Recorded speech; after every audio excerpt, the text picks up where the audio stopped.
Hey, what's up guys? This is Noah, also known as Take Your Life, bringing you a new video to start off the new year. This one's mainly just some combos that my team can do. I guess a team combo video is what you would call it. First up is going to be Dante. This bread and butter is just really similar to the one that I showed you before. It hasn't really changed in the past couple months. It's the same one from the tutorial, I mean. The only difference is I'm going to be adding an assist from Spencer, of course, because those work anywhere on the screen. Adds a little bit more meter and a little bit more damage, so you always should, add in your assists. It's good to do. Of course, you could DHC from Dante to Spencer is one of the cool things I found from full screen, as long as you don't do the last bullet for $1 million. You can catch them in that floating animation with the Bionic maneuvers. Next up is going to be a slightly harder combo because it's the uses the isedelica loops. I really only go for 2 because after that it ends up getting kind of inconsistent for me. But this one's a really good setup because since it does a corner carry on there, you get a little bit of Oki once you DHC into Spencer, and of course you get more damage, and usually ends up killing a character actually, because you can throw in the third bar if you didn't use your wall bounce yet. But yeah, see, the Oki's pretty good right there because once you do the last vertical grapple, it forces them out of the corner, so you can actually do a cross-up mix-up, which is really nice. This one's a little bit different just because it doesn't end up in the corner. This is basically a full screen carry. It ends up with $1 million, of course, just DHC'd into Bionic maneuvers. It does slightly more damage than the normal bread and butter, so this is the one I'm probably going to end up using from now on. I've just got to work on it a bit more. I can't get it fully consistently yet. Other than that, I just use the first bread and butter that I showed you. Next up is going to be mid-screen to a corner carry. This one uses 3 bars, and it gives you the really good Oki setup. Usually it'll kill most characters though, pretty much anybody with health lower than Thor and Nemesis, they'll end up dying. So you just do the second Bionic maneuvers right there, it ends up killing them usually, and if not, then you have the Oki setup from doing the last vertical grapple. It's really cool because Dante built a ton of meter, so you usually actually have 3 bars to mess around with once you get somebody into the corner. But next up is going to be just one of my jump S combos. These are a lot shorter and a lot simpler, but they actually do just about as much damage as your normal ones, just because there's such little scaling on them. Like I said, if you go for if you go for Killer Bee, there's a lot less scaling on your combos. Same thing actually I found, instead of doing Skyfall for the bring back down, you just do a hammer instead for your hard knockdown. It has a lot less scaling in general too, and it ends up giving you a little bit more damage if you use something like Akuma's assist in the corner. This is just a mid-screen jump combo off of Jump S2.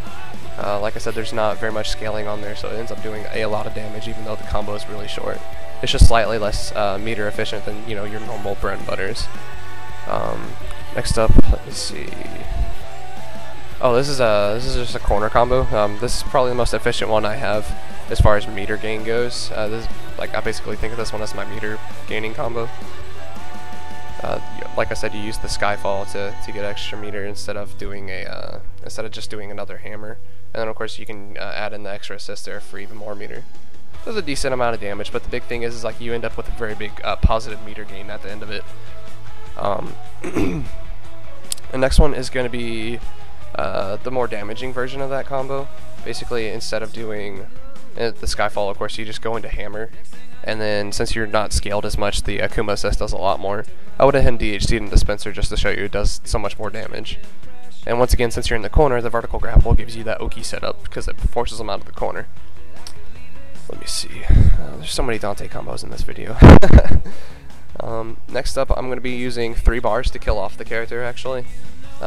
Like I said before, as long as you don't use your wall bounce, you can get the a second Bionic maneuvers, which actually does more damage than if you just did a straight up level 3 with Dante. So overall, this setup's a bit better. You can kill off the level 3 with Dante if you do like OTG, Cold Shower, and the Team Super to get the extra bar used, but why would you use the extra bar if you don't need to, and of course, just in case they don't die, you got the Oki set up just to mess with them a little bit more, make it a little more fair, I like to call this one my battery combo because it leads into a lot of resets. I'll show you at the end. This is really energy efficient, obviously, because you don't even burn a bar. I think you end up with almost 2 bars gained in the combo. But after the fireworks, there's a lot of setups. Here, I'll show you. You can do a teleport setup right there and call Akuma, and then go into a combo from there, of course. Or you could go for like a grab setup. You can't get too much off of grabs with this team with Dante, but you know, you can still get something out of it. It's better than just having them survive.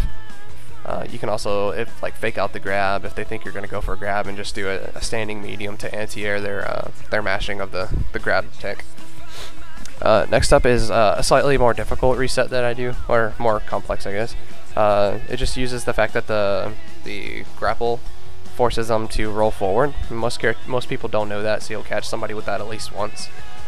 It's really handy to have, because that's like I said, it's like a guaranteed reset at least once in a match.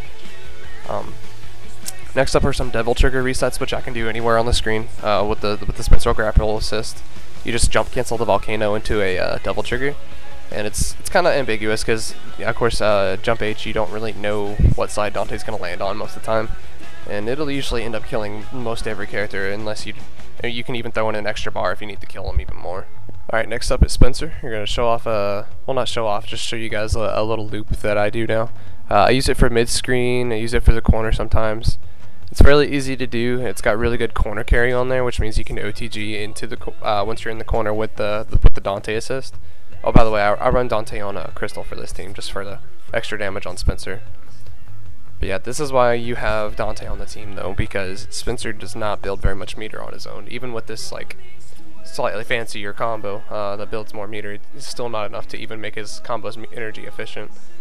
I'm just going to show you right here that even if you don't end up in the corner, you could get 2 bionic arms off this combo to give you a better corner carry, so you can get more damage off of it. Much more damage than just getting your singular one. You get a kind of an oaky setup right there too, because you can call Akuma and start running across the screen as well. So it also works in the corner, but in the corner you want to lessen the loops to 2, just so you can get better options off of there. I call this one the efficient combo. This is the most efficient one I've found with Spencer, because he actually gains meter at the end of it. You end up with about a 15% meter gain, which is really good for Spencer, and you get the Oki setup at the end. So just in case the character didn't die, you still have options to take him out. So there's just another variation on there. Basically, instead of doing your horizontal your OTG grapple early, you just end up, since you shorten the combo itself, you can just do the Bionic Bomber, and then you can get a second rep off of this too. So you end up killing most characters, and if not, you got that extra hit from the setup. But next up I'm going to show you, let me see what combo this is. Oh, this is the most damaging combo I've found with Spencer so far. You get a lot of vertical grapples over there that are unscaled. You're not able to get a Bionic Bomber at the end of that. I could have tried for it, but he would have actually popped out just because the hit's done. So you just got to go and keep it simple and just go straight into maneuvers from your second vertical grapple. Or third vertical grapple, I guess. And of course you got the Oki set up at the end just in case they didn't die anyway, but most characters will die from that. Not much going on with the Akuma. I guess I'll show you what I got though. There's a slightly different variation on the normal mid-screen and corner bread and butter that everybody does. It does a bit more damage because you added the extra Light Tatsu in there. Light Tatsu is really unscaled, as I'm going to show you right here. It does a lot more damage than if you can manage to start with the Light Tatsu, it does a lot more damage than your regular normals. So this one has 3 of them in there, and so you can go ahead and break a mill with Akuma, which is a pretty good tool to have when you have all that meter left over at the end to be able to kill a character without even having to burn X Factor. Next up is pretty much the only reset I have with Akuma. It's kind of lulzy. You'll probably catch somebody at least once with it if they're holding back, because you can go into Raging Demon, which is an instant grab. It's kind of funny, and then of course you can OTG with your super right there as well. So yeah, that's about what my team has going on right now for you guys. Feel free to leave some comments if you think I could do some things better in the team. Just let me know. I was just letting you guys see what I've got going on. Just giving you another video to watch too in case you're bored. But yeah, just keep an eye out. My crew's about to come back in town, the Denton guys. They all went home for Christmas, of course, but they're going to be back soon, so we're going to be able to upload some more sets. So you guys can see how Cedric's doing, how Young's doing, and just how Texas is doing in general. We'll show you what our talent's looking like. Other than that, I might be making a tutorial soon on how to beat some of the better characters in this game with Dante. Maybe Spencer too, I'm not really too sure. Probably just Dante though. Like Wesker and Zero, and how to deal with some of the tougher matchups. I actually think Hagar is a kind of tough matchup, just because you have to stay so patient against them. Like if you go in, you get blown up. But that would be just like a momentary mention. Anyway, feel free to leave some comments, guys. Subscribe to me if you want to. Yeah, thanks for watching again. I'll see you guys next time.